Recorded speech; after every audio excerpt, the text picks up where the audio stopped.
Kaganda. Bunal.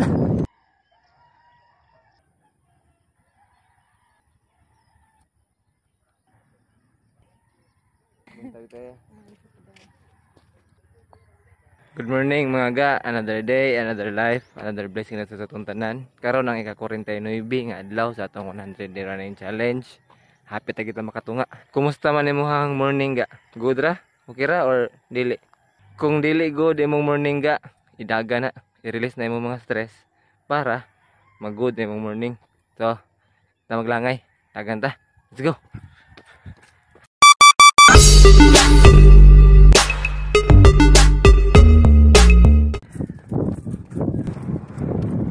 Expire akong load mga ga. Wala tayo extra baron. Dili na ito mamonitor itong dagan, no? Di lang kung kita palagi palayo. Okay, murag ipamaulan sa kong dagan gapon. Nakatingki bitag hapon, di ba? Murag sakit akong bagtak. No stopping ini kaya. Oh, ina mo, no? Mainit pa. Palit na mo. Gutom man. Kaon ta. Maura na itambal sa gutom. Kaon. Kung warrior sa gagano, ayo kalimot ha, kagampo ta, magpasalamat unya, mga itag pasaylo sa atong mga katapasan o sala ha. Kada adlaw jud ay kalimot na. Tubel sa taga, kubusan man. Ayun taga. Morning day. Sakit jud. Ano ka ni? Sakit agalit. Hunong ta.